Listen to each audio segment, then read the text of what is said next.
Welcome to this session about legacy code. And you know, the title of this, and I think it kind of sticks with you guys as well, because I'm a software developer. We will introduce ourselves shortly, but this is the feeling that I sometimes have when I think about my legacy code that I created. Now, there's nothing bad about legacy code, because we all earn a living because of our legacy code, and anything we build today will be tomorrow's legacy code. So I'm not bashing legacy code, because legacy code obviously is successful code. I mean, that's kind of the worst thing that can happen to you. You write something and it actually gets used, and then by definition it becomes legacy code.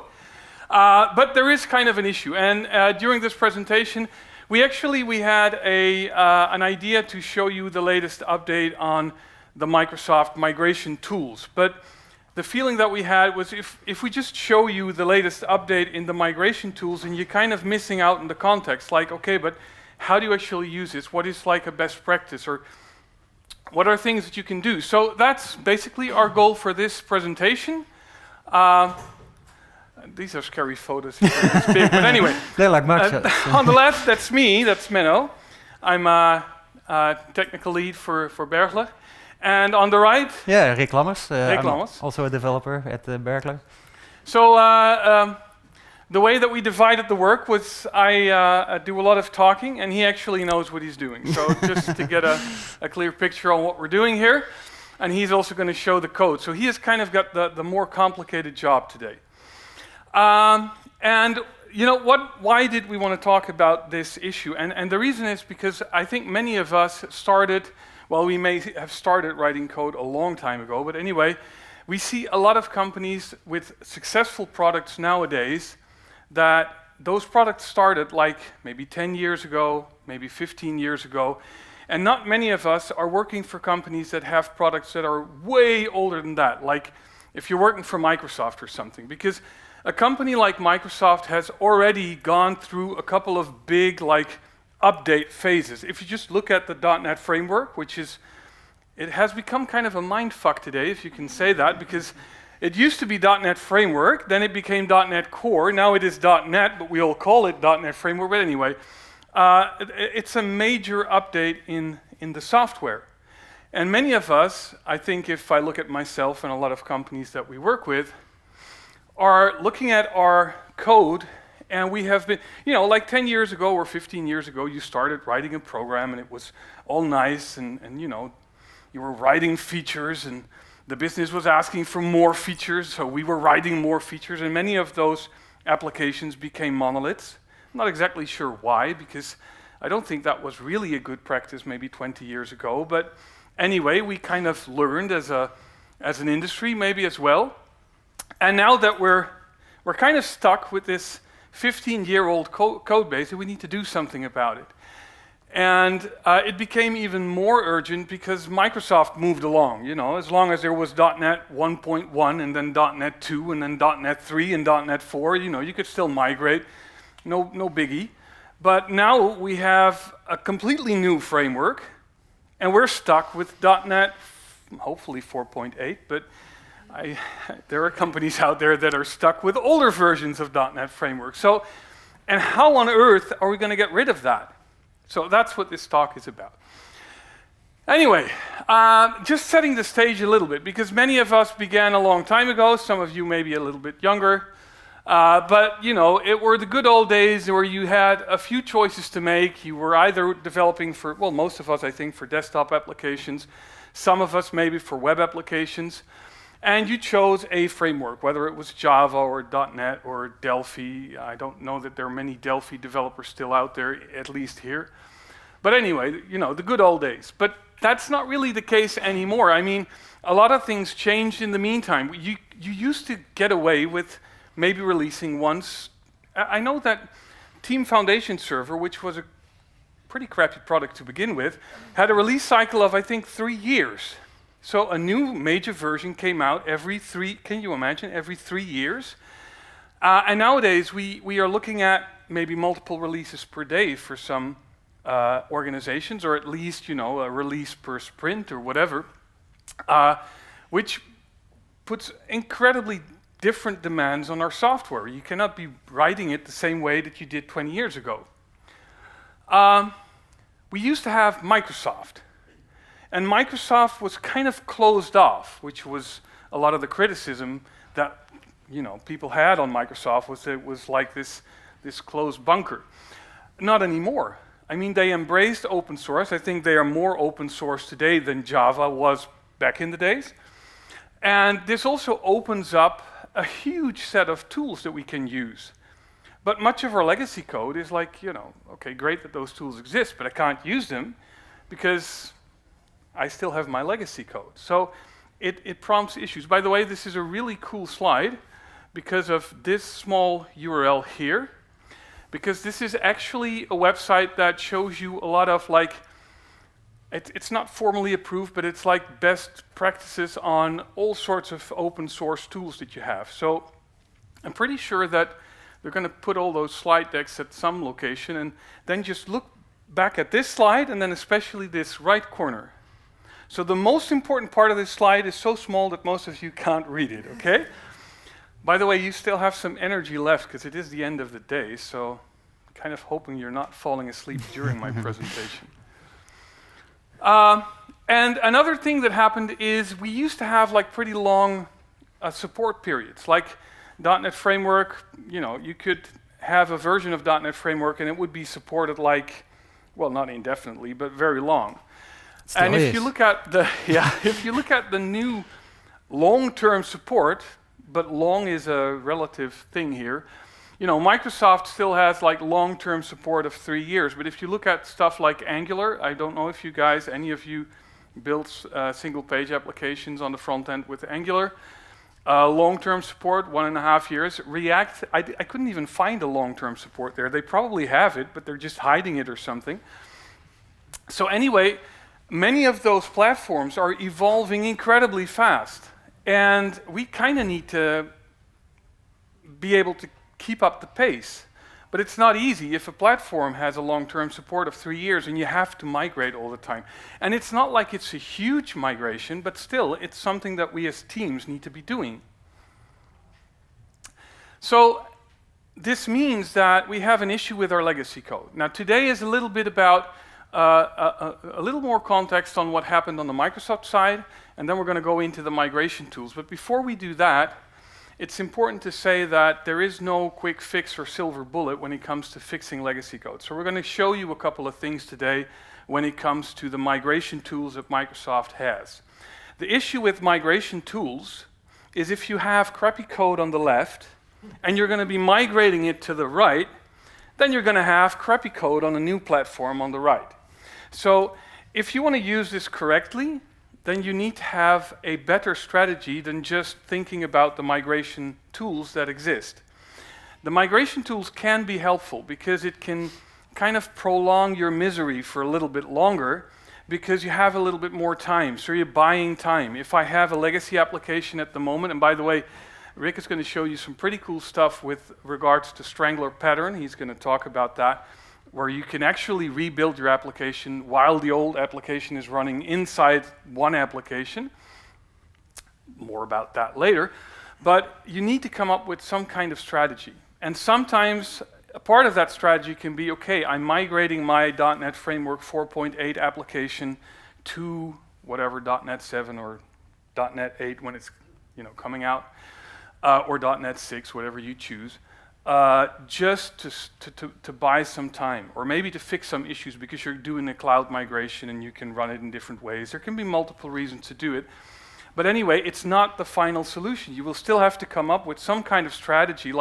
And this previous talk today, and I guess that some of you or maybe most of you were there, was mostly about, I think, this. What is your strategy when it comes to software renewal? Maybe you can remove parts, or you can rebuild parts or whatever, but that's still going to be important. You have to do that. Microsoft had the same issue, by the way, because you see a lot of changes in the market. If you look at the old times, you could have Windows 95 and build for that. You cannot do that anymore. You have all these different platforms, and nowadays, this is a computer. Your washing machine at home is probably a computer, so everything becomes a computer. You have most of our applications were monolithical. And you see most new applications that we're building are modular. I don't really like the word microservice. I don't know about you, because some people tend to use it or abuse it in the wrong ways. But anyway, they are modular. They are smaller. One of the most important reasons they're smaller is because you can pick up a small piece and change it or migrate it or update it or whatever, or remove it, and you don't have the whole application to think about. So that's one of the most important reasons to do that in the first place. And there are some scalability issues as well, but anyway. You see a migration from on-premise environments to cloud computing, which is a pretty big change, not just in technology that we're using, but also in what people actually need to do from an expertise standpoint, etc. You see changes in the way that we sell software. We used to be selling software mostly with a license, like you have a license fee and then maybe some maintenance. And nowadays, most software applications come with a subscription. It's not always nice. I don't know about you guys, but my children tend to buy subscriptions as, I don't know, they don't have any boundaries in, like, okay, I can buy Netflix and I can buy that. And it has its own issues, and companies actually don't always like that. Even if you look at cloud and pay-per-use, they don't always like the way that works, because it's harder to, you're not actually buying something, you're basically paying for your use, and it's more difficult to budget sometimes. But it is a trend in the market, so it's something that we need to deal with. You see huge changes in the way we work. You see huge changes in time to market. I mean, what I said before, you used to be able to get away with 3 years before you released a product. I don't think we can do that anymore. And Microsoft saw this same issue, so Microsoft also started developing. So you see, for example, the first version, I don't know if you guys remember this. I started programming back in these days, so I'm getting a bit older, not old, but older. By the way, terrible language. And you would be probably developing for something like this. I had that as well.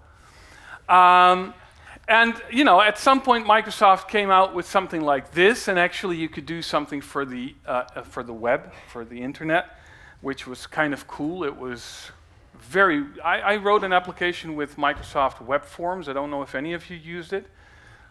What a hell was that?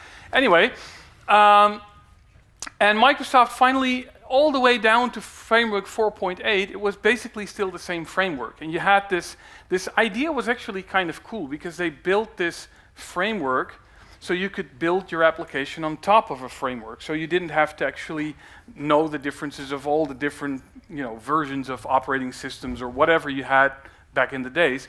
But it was all Windows-based, so you could only use it on Windows. And this, by the way, was already an issue for a long time, and there was a development which was called Mono, which has been around way before 2016, but it was used by Xamarin to build cross-platform applications, and Microsoft bought Xamarin in 2016, right about the time when they also started working on .NET Core. And the main idea here was, we cannot get away with building something that is just for Windows, because Windows is not the only system out there anymore. I mean, you used to be able to get away with that, although a lot of servers were actually running Linux, but anyway. But it didn't work anymore, and Microsoft basically kind of lost the battle on smartphones. I don't know if you guys ever saw a Windows phone. I think they are now only in museums. But that kind of didn't work out for them. And then a lot of other devices actually technically are computers. You have Tizen nowadays, which you can use on your phone or on your TV. And you can write apps for that. So Microsoft saw that issue, and I don't know if it was around this time, but at some point they actually started embracing open source, I think mainly with the new CEO. And you see this development of .NET Core. And when they started doing that, they started embracing open source, and they also started thinking about how can we unify the platform so that they can actually work together with the .NET Standard Library. Now this is maybe the first important thing to realize if you haven't already.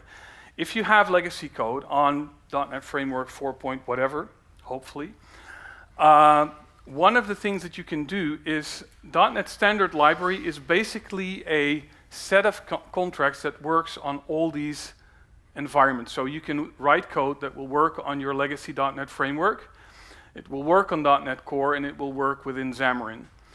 If you want to move from .NET Framework to .NET Core, or any later version of .NET, then it means that anything that you put in a .NET Standard library will at least work there. So a lot of your backend libraries, even if you don't completely rebuild them, but you just port them to .NET Standard, they will work in the new environment. You have to be a little bit careful because cross-platform is not always as cross-platform as you would expect. So for example, if you have cryptography libraries that you're using in .NET Framework, they are actually using the underlying OS, so that means that if you port them to the new system, but the new system should be working on Linux, well, probably it won't, or at least you will have to tweak it a little bit. But it is a first step that you can actually start migrating a lot of stuff to .NET Standard, and at least you maybe are, I wouldn't say halfway, but at least you are a way. And then finally, Microsoft came out with .NET 5, and now here is where the mess started, because now .NET 5 is the new .NET, but it's not based on .NET Framework, it's based on .NET Core, but we're not using .NET Core as a name anymore, so anytime that somebody mentions .NET nowadays, you have to ask, which version of .NET are you talking about? And with .NET 5, for the first time, Microsoft said, okay, we're basically canceling the old version of .NET, which is when most of us, I think, got a little bit nervous. The first migration tools came out. They were not that great, but they haven't sat still. And in the meantime, we are now at .NET 7, and this is the final part of my talk, so now you can actually see the real stuff going on with Rick. But the cool thing is, and this is really, really, really cool, if you are looking at .NET 7, they finally created a real cross-platform environment. And it's even more cross-platform than maybe most of us realize, because for me, for example, I usually work at back-end systems or server systems, and sometimes a little bit of front-end. But it's actually much broader than that, because it's used, of course, in the cloud, in Azure, but you can use it in other clouds as well. Used for web development, desktop development, mobile development, but also, for example, gaming, which is not something that I do, but it's kind of cool that you can use .NET for that. It's used on all sorts of IoT devices, so basically with ARM processing. If you want to we built a, a Docker swarm on these Raspberry Pis, which is kind of cool. You can do that with .NET nowadays. Not something that was possible. It wasn't very useful, but it was still cool. And you can use it for all sorts of AI purposes. So it's really cool that you have this unified platform. And this is actually one of the goals that we have today, to show you some of the migration tools, some of the migration strategies. But the most tricky part is that most of us, I think, also want to make our software adhere to modern standards, not just migrate the code base. So if what we're showing you today is like, okay, but then we're still just migrating it, that's true. It will help you a little bit. It may buy you a little time, although Microsoft is getting a bit nervous as well. So they brought out .NET Framework 4.8.1, and .NET Framework 4.8 was the last version, and now 4.8.1. So we will probably have a 4.8.2, but anyway. But it will buy you some time. But more than that, I hope that I can trigger you today to think about a strategy for modernization. Like, what is it that you want to do? And migrating can be a part of that, and rebuilding can be a part of that, taking parts out like what we heard earlier today. So hopefully we can make you enthusiastic for that. Yeah. So we have all these new cool frameworks we all would like to use, because there's a lot to gain. For example, productivity is, I think, one of the main reasons we would like to migrate. You can do a lot more with your time, and it doesn't take that much code anymore for some things to realize. The most of us probably are not looking are not working currently with the newest framework. So most of the reality will dictate that we probably are having some kind of history and legacy code base, and we want to migrate that somehow, and we need a migration strategy for that. Especially the what kind of bigger applications we build up in years of coding. We have a lot of knowledge built into it, and just rebuild a new application. It is also strategy, but that can be. It also has new diseases. There's not all features probably in the first release. So if you have a migration strategy, then you come up with a path forward for your legacy application, and to have the new and make use of the new tools we have today. So this is the look at the release schedule of .NET that they produced. This is already a bit old because only .NET 8 is in the future here. And we already have .NET 7. Microsoft is releasing a new major release every year, so we need to keep up with that. And you have you can the strategy you can choose here is if you're already on .NET Core or .NET 6, for example, and you are keeping up, then you need to have a strategy to go forward with that because next year there's another release. So one thing you can think of is if it's not that much of a hassle to migrate to a new, if you have a relatively small application with not too many exotic features, then it's probably easy to migrate every year, and it doesn't take you too much time. But if you have, for example, more of a difficult code base or a really big one, a large user base that needs a lot of manual testing, for example, a big regression test coming after each upgrade of .NET, then you're probably better off looking for the long-term supported versions. So if you see like for .NET 6, that's supported for I think 3 years, and it will retire at November 2024. And as .NET 7 that's released just recently in November 2022, that will be supported until May 2024. So if you can, it's basically if you manage to migrate within a half year, then you're good to use to upgrade every year, or you can save you the. It's also look at new features and see, do you really need to upgrade to .NET 7? Then you also could save you some troubles and just migrate every 2 years. That's also a strategy. You need to decide that. So if we go a bit further back, and you're maybe on .NET Framework still, then also you probably want to migrate at some time. And also, again, if you have a quite easy application that has not a lot of dependencies or is easy to migrate, then you're probably better off doing it in a big bang. But in reality, we're mostly, I think we're talking, you need a more long-term strategy to gradually upgrade your system. And you can do that in place. Also Microsoft now calls it an in-place upgrade or a long-term upgrade. So the overall, what you need to do is check your dependencies. If you're starting an upgrade, then you need, if you're on .NET Framework, you need to check your dependencies and see if there are any exotics in between, or are any exotics that, for example, some NuGet packages that don't have a new version in .NET 6 or 7, or that are not maintained anymore, that's becoming a problem because they will hold you back in upgrading.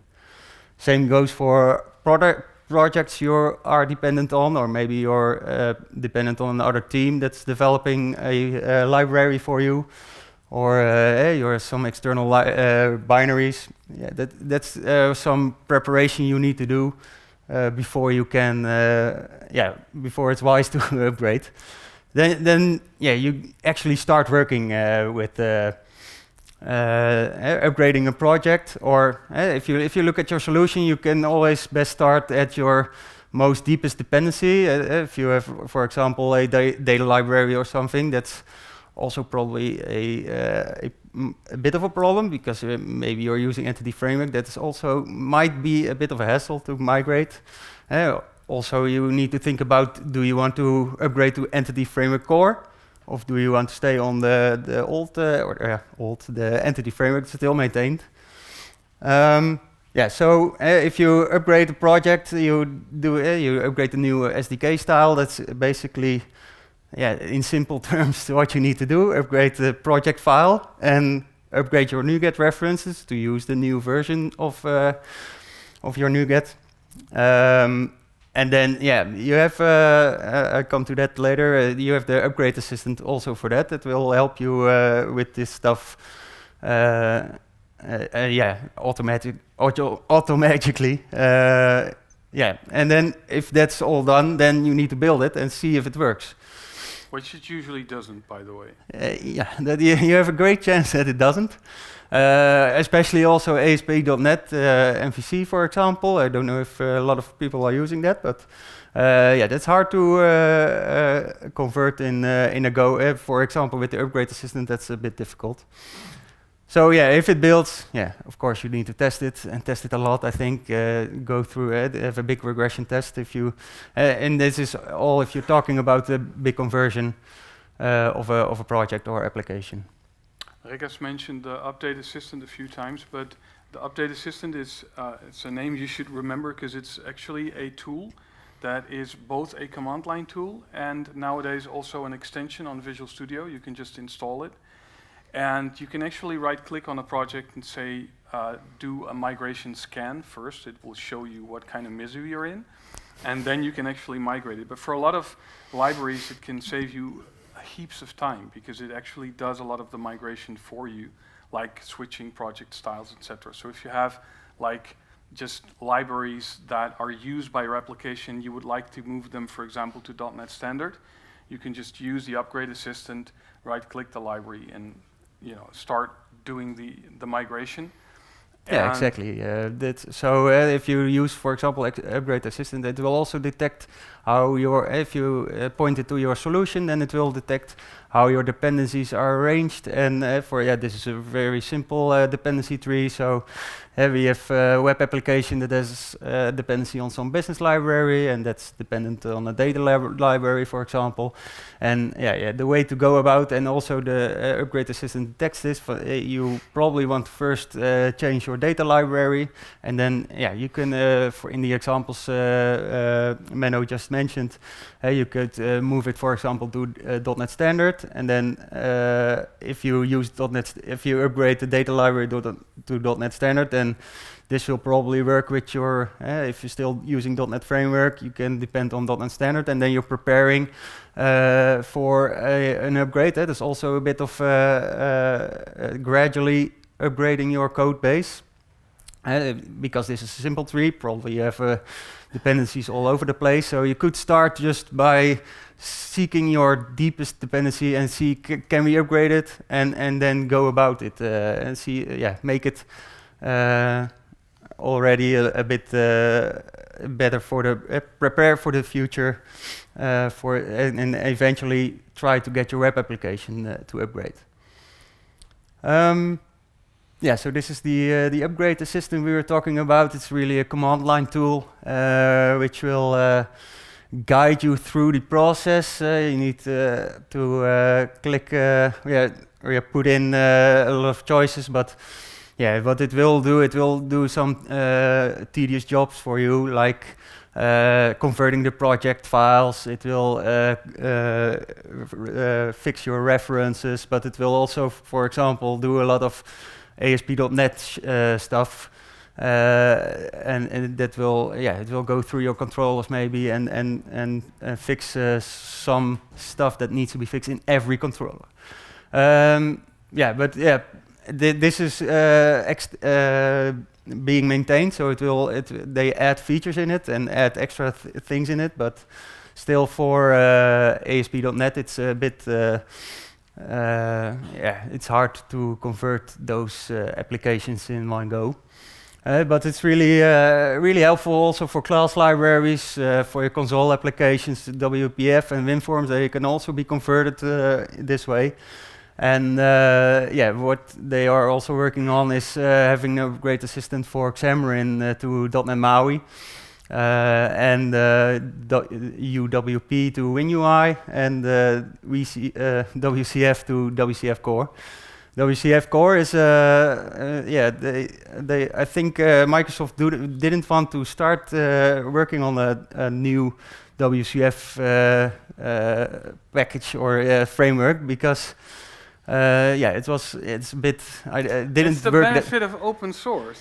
It's really cool because Microsoft kind of abandoned WCF for, I think, proper reasons anyway, because I don't think anybody you have really like likes a SOAP. gRPC Exactly. alternative for it. But So, you know, because it's open source, the community said, well, we still kind of want a successor to WCF, so they built one, and Microsoft is, well, I don't know if, well, they are kind of they are supporting it-ish, Yeah, I they are guess. supporting it, but they didn't build it. But yeah, I don't know who built it exactly. But yeah, they're working also on WCF Core. Not every feature is supported yet, but yeah, more is coming.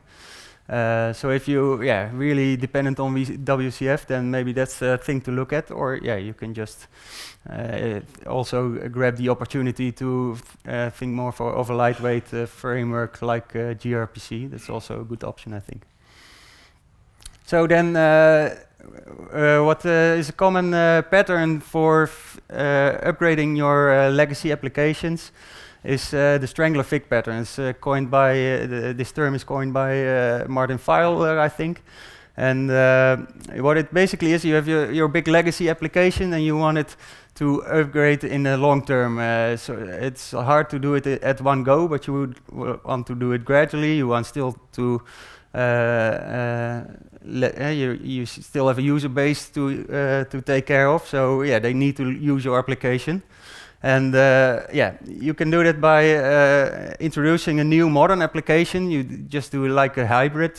You get more of a hybrid situation where you have a facade on top of it, and that will you just are pointing it in the right direction depending on how far you're progressed in creating a new modern application. So you can build a new application, and that uses you can also build new features, grab the opportunity to really fix your features that you might have chosen in the past that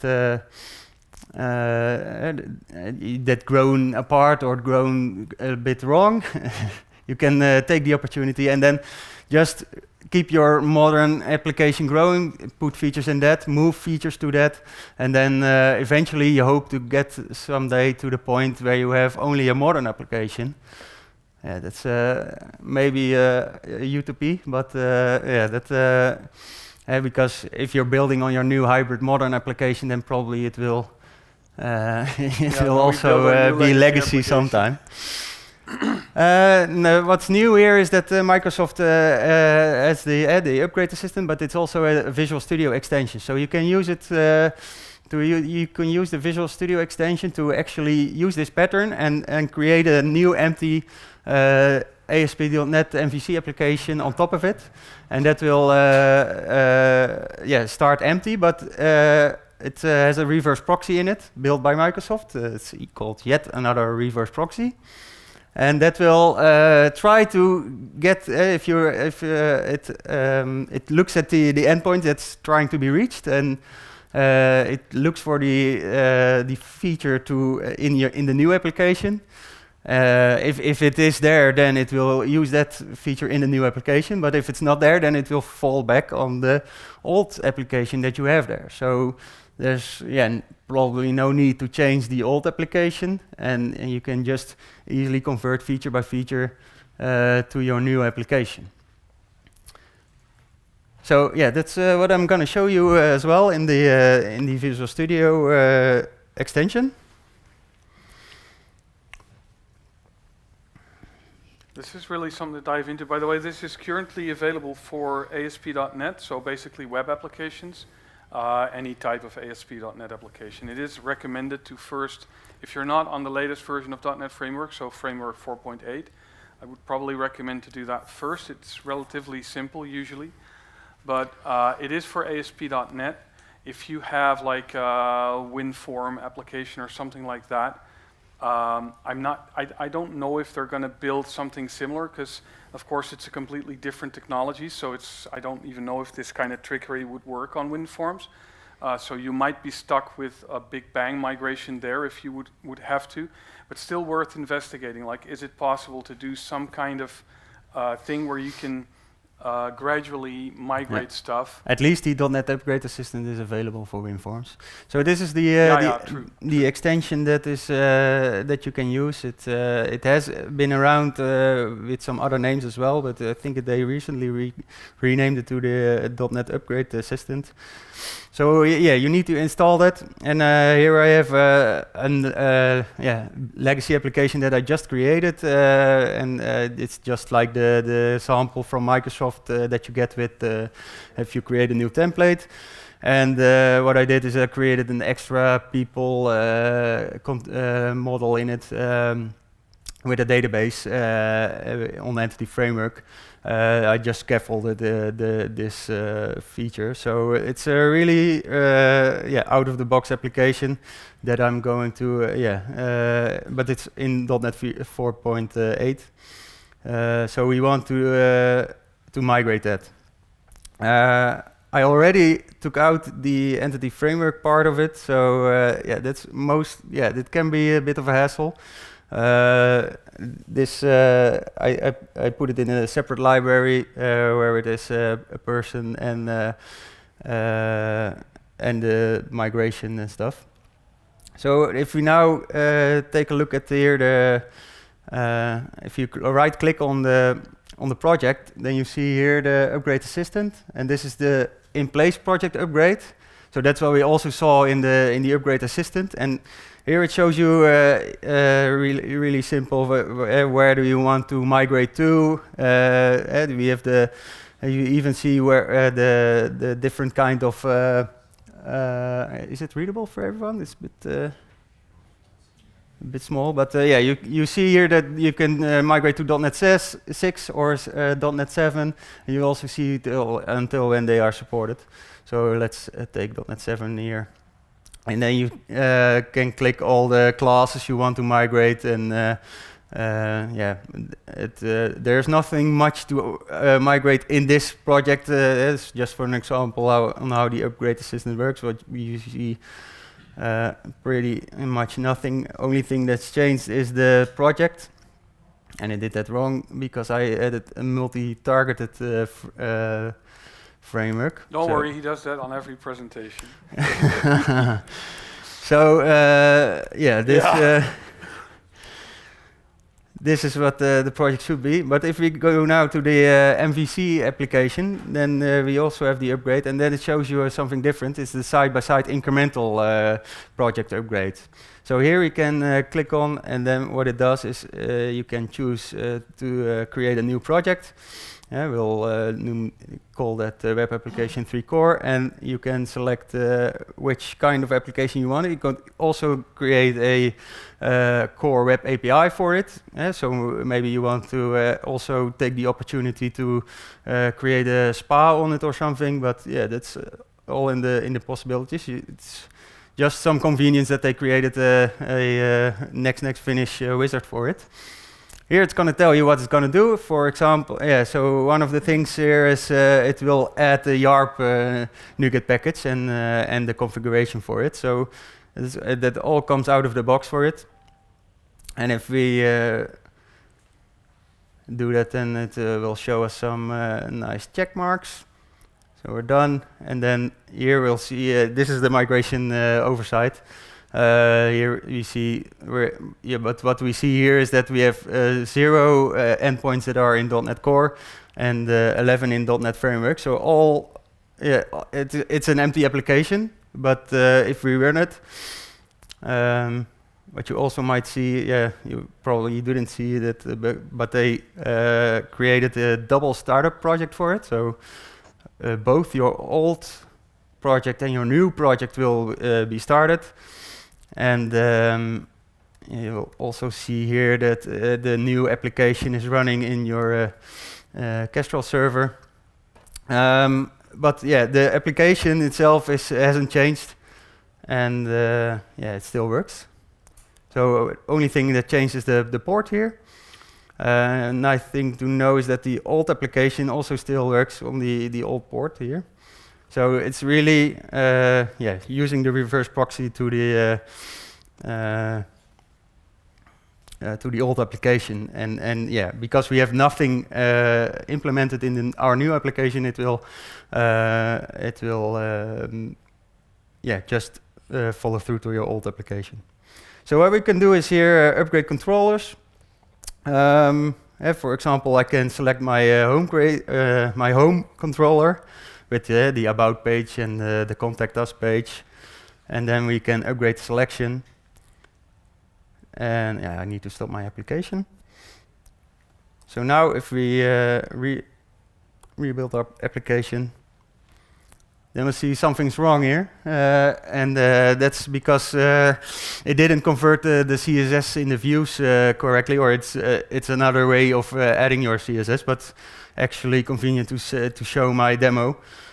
So what we see here is that, yeah, if we go to about and contact, all the pages messed up, but except for the people page, that's not affected because we didn't convert that yet, so it's not implemented. So the reverse proxy says, hey, I cannot find this in the new application, so it will redirect you to the old application.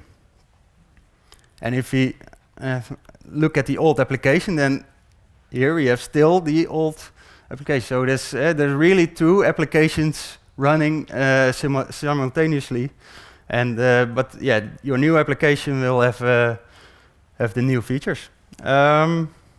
Yeah, so I can do the same for, of course,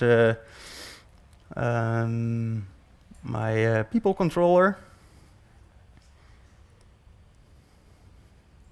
Here I can also choose from here, and then oh, that was not really the.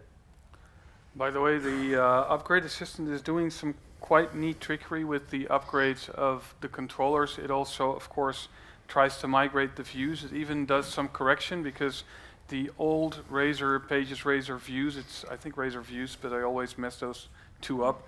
They had different syntax on some of the elements, and it actually tries to correct most of those issues. So you end up with, well, quite a nice attempt at least at trying to make something out of the old stuff. Yeah, so looking back at this summary, we now see we have all endpoints converted. I think I clicked I clicked too soon because I now also converted my my data project, but yeah, I don't know if it will still run. Let's have a look. Yeah, it fails now. So yeah, that's probably because I did it wrong. What's nice to know is that even if you converted the endpoints, then you can also decide to just take one out again. So if you have your new home controller and you see the about page is not how I liked it, you can just remove it, and then you have partly your controller in the new application, but it will automatically detect that some endpoint is missing, and it will also fall back again to your old application. Yeah, so that's about it. What I would like to show. That's I think it's a really flexible way to convert your application in a nice gradual way. So to summarize, what you can do is you have your existing application, in this case ASP.NET. So hopefully if you're sitting here and you have an ASP.NET application, then at least it's something you can use. You add a new application in ASP.NET, whatever, 7 or 6 or whatever version you prefer. And basically it's empty. It's using this yet another reverse proxy, so YARP to forward all the traffic. Well, maybe forwarding is not the right term to use here, but actually to use all the existing endpoints that you already have. So basically you're just proxying to your existing application. And it's doing this neat trickery which first tries to find the endpoint that you're trying to find in the new application. And if it doesn't exist, it automatically goes to the old one. You could also use it to modularize your application, although it's a little bit more difficult, because if you look at this demo, then you have this old monolith, and basically what you're doing is you're building a nice, neat new monolith. Now that's probably not what you want to do, so at the end you may want to actually make it a little bit more modular, but the principle would still be the same, because you're using this reverse proxy to actually revert back to the old application if it doesn't exist yet in the new. Yeah, now you could do that for a big application, or you could do that for example, if you want to move into microservices, or you could also use it like a reverse proxy service, and then let it point to your existing services and stuff. So definitely something to look into. I think 2 important takeaways for today, hopefully, is point 1, think about a decent migration strategy, and it's like what they said before in the other presentation earlier today, it's not just a tech thing, it's also a business thing, so we have to be able to actually communicate to the business that they may need to make some changes to make it available for us to do software migrations. Because a lot of times what you see in organizations is they started building software, and at the start, when you start building software, at the first few years of the life cycle of an application, most of the effort goes into building the application, extending the application, building more features, etc. As an application grows in time, as the life cycle progresses, you're spending less time, hopefully, on features and more time on just keeping it healthy. I don't think the guys at Microsoft that are working on Microsoft Office are building a lot of really new features. I mean, it depends on your definition of a feature, of course, but they're basically building the same thing in different platforms, whether it's because it becomes online or other stuff, but they're not really building this new thing. I mean, making text bold is still making text bold, but still they have to rebuild it. Function. Well, maybe with ChatGPT, yeah, okay. So there's also a migration strategy. Just ask ChatGPT to do it. I just saw it in the other presentation. That's a neat way. What you end up with is that when your organization grows, when your application, your product becomes older, and basically this is usually around 10, maybe 15 years, you have this first really big renewal that you need to do. But for the organization to be spending, let's say, 100% or 80% of its time on features versus maybe I can only spend 20% of my time on new features, I hope that by 10, 15 years your application is done-ish. And maybe you should be thinking about actually renewing it and making sure that it fits the current standards. So it's very normal and it's very healthy for this organization to shift from building features to actually basically maintaining the application and keeping it healthy. And on a big code base, that takes a lot of time. But for an organization, this is a complete mind shift, and it's important to realize that. So that's one takeaway. Really think about a migration strategy. And this is not just for tech, this is also for business. And number 2, dive into these tools. Microsoft has created them. They're not perfect. They won't always do what you want them to do. But it's good to know that they exist and how they work and what they can actually do for you. Because when you start, for example, migrating your DLLs or your backend libraries to .NET Standard, you can do it manually, but that's just a lot of work. And these tools exist. Use them, or at least see if they work for you. When it comes to the front-end stuff, basically the UI, whether it's WinForm or WPF or ASP.NET, you're in for a lot of stuff when you start migrating that. But that's just part of the game, but the tools still exist and they can actually help you. And especially this new Strangler Fig pattern for ASP.NET applications can be a real big help. It also works for WPF and WinForms and various other stuff. Ah, great. Okay. Didn't you? Last week? Yeah, but they're releasing new versions all the time at the moment, so it's really cool actually, because they're really, pushing this kind of stuff and helping us to, because they also understand that it's very, very difficult when you have this large code base in legacy, so it's really cool. Yeah? What are the implications of using YARP to go into production? Can you still use IIS? Or Yeah. It's actually, well, you have to realize that basically this new application is running side by side with the old one. So the old one would most likely just be in place where it already was. The new one is a new one that runs next to it. You're basically rerouting your initial endpoint to the new one, but then it routes back to the old one. The old one will run on IIS. The new one you could run on a different platform, or most likely you will also run it on IIS because the old one is on IIS, so you will just put it beside the old one, but you don't have to.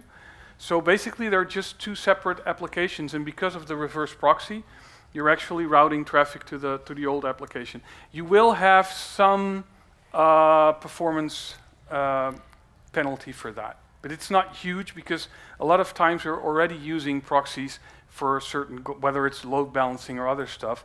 It's basically the same idea, so it's not a huge penalty, but there will be some penalty on that. Any other questions? I think it's time for beer. Huh? No, sorry. Sorry? Yeah, that can be tricky, of course, if your legacy application is basically using state on ASP.NET, which is not recommended, but we know that it's a legacy application, so this can be the case. Then you can try two things, because it's for one, you could try to use stuff like Redis Cache Server instead of the normal. For example, if you're using Session on ASP.NET, let's say full stack, then you can try to use, because you can actually route the session data to Redis Cache or other caching strategies, but Redis is the most used. And then, of course, you can put the cache in one location, so you could still kind of preserve the state. If you really have like state in the application, like for example, some kind of application cache or something like that, which would probably annoy you to begin with because it's kind of sucks for load balancing and other issues, then that just is very difficult because it means you would first have to kind of get rid of that caching mechanism because it won't really work well if you spread it out. And you already had that issue probably because you couldn't load balance the system and stuff like that because of the same problems. So that's really something that, yeah, it needs to be dealt with first in that case, which is bad news probably, but okay. And the same applies to some, like for example, if you have Entity Framework, of course they supported the Entity Framework 6 models, but not the really old ones. So if, for example, if you're using EDMX stuff like that, then you probably want to get rid of that first, and then you can still use Entity Framework 6, but you can't really use those old models. Okay, any other questions? Yeah. Thank you very much. Thank you very much.